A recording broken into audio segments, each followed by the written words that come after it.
Waktu itu waktu mau pergi ke kampung untuk memeriksa situasi, apakah memang tidak ada hambatan. Pertama memang saya takut, tapi demi jemaat. Yang kedua, saya sampai diomongin oleh mertua, bapak mertuanya, kan semua keluarga, anak-anak urus orang tuanya. Akhirnya Pak James ini bilang kepada istrinya, kaulah yang bawa mama.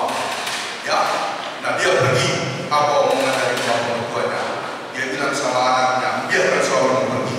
Anak mampu tidak bertanggung jawab. Oh, boleh tidak? Anak mampu tidak bertanggung jawab. Bapak Ibu, persoalan pelayanan itu memang tidak mudah. Kita mementingkan yang di luar, tapi kita juga mendapatkan tantangan dari dalam. Jadi saya kira semua pelayan mengalami ada kerinduan melayani, ada hambatan dari dalam. Dan majelis kita dulu beberapa kali berbicara sekali, ingin dia melayani, tapi pasangannya tidak rela, waktunya habis untuk pelayanan. Ya, jadi itu yang apa ya kadang-kadang kita temui. Yang ingin saya katakan, jika pelayananmu belum sampai pada standar Kristus mengorbankan diri, maka tidak ada yang istimewa. Tidak akan melahirkan cinta dari jemaat.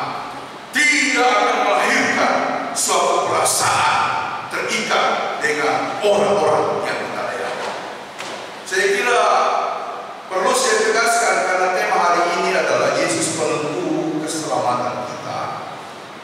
Dan yang diangkat adalah Ibrani 7 ayat 22 sampai 28. Berbicara mengenai imam besar Yesus Kristus yang melebihi Harun, bahkan melebihi Melkisedek. Nah, saya mau gambarkan sedikit supaya jelas bagi kita. Yang paling penting dari peranan imam ialah mempersembahkan korban bakaran sehingga kita beroleh kasih karunia dari Allah untuk hidup dalam keselamatan. Yang kedua, setiap orang yang mengalami berdosa dan kehidupan dalam kesalahan ditahirkan melalui hewan-hewan yang dikorbankan. Jadi itu konteksnya yang saya mau sampaikan di dalam ini. Maka itu percakapan tadi menyinggung soal Harun dan Melkisedek. Harun adalah seorang imam yang sangat terkagumi sebab mulai Musa bekerja, Harun diangkat oleh Tuhan, dipilih oleh Tuhan menjadi imam yang selalu memimpin peribadahan sampai kemudian membawa persembahan korban supaya kehidupan umat menjadi berkenan di hadapan Tuhan. Melkisedek, dia adalah seorang imam yang unik. Dia lalu kemudian datang dipakai oleh Tuhan untuk membina membangun Abraham. Bahkan Imam Melkisedek yang kemudian memulai tradisi persepuluhan. Dia sendiri meminta persepuluhan dari Abraham dan kemudian Abraham memperlakukan persepuluhan dalam kehidupannya. Orang sekarang mengatakan tidak penting lagi persepuluhan. Saya pakai persepuluhan Bapak Ibu. Ya, saya tetap pakai persepuluhan. Ini bukan untuk cerita muji diri, bukan, edukasi. Sebab kemampuan memberikan persepuluhan itu akan menentukan banyak hal penting dalam kehidupan kita ke depan. Dan saya merasakan itu. Ya, saya merasakan itu. Jadi saya tetap menjalankan ini persepuluhan.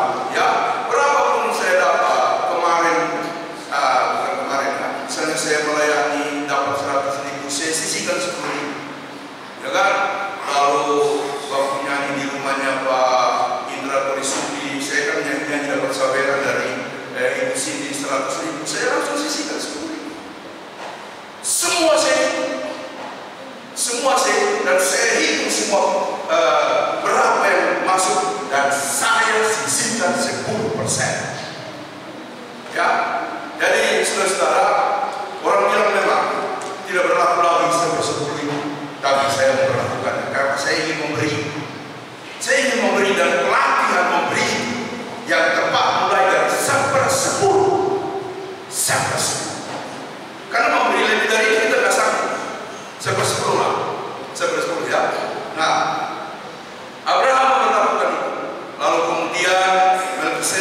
salah satu imam yang luar biasa. Saya kembali ke pokok persoalan, korban. Jadi sesuatu dikorbankan supaya lalu kita mendapatkan pemulihan dari Tuhan. Nah, hari ini Yesus adalah penentu keselamatan kita. Saya tinjau dari sisi korban tadi.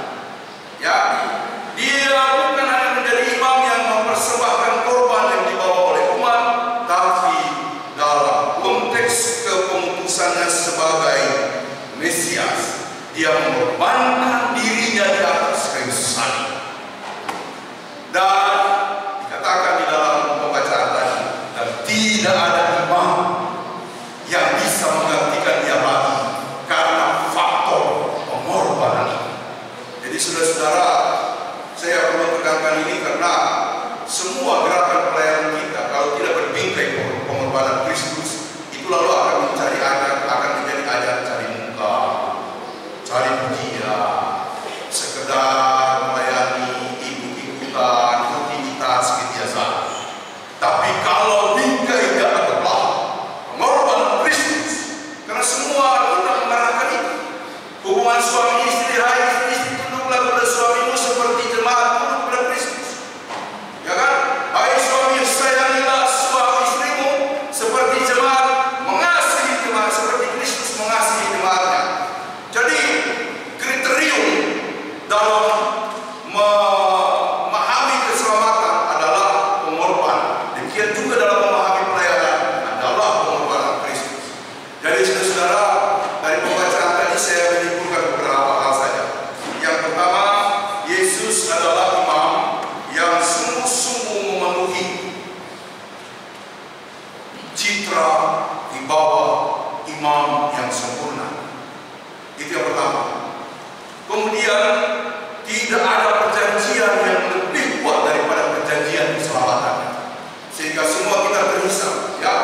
Yang kedua, imamannya, ya, peranan keimamannya itu tidak tergantikan, tidak bisa digantikan lagi. Yang ketiga, ia sanggup menyelamatkan dengan sempurna karena dia memenuhi hukum Kristus dengan sempurna. Yang keempat, ia hidup senantiasa menjadi pengantara. Sampai sekarang hubungan kita dengan Allah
harus ditinjau dari polri, dari TV, bahwa dia mengorbankan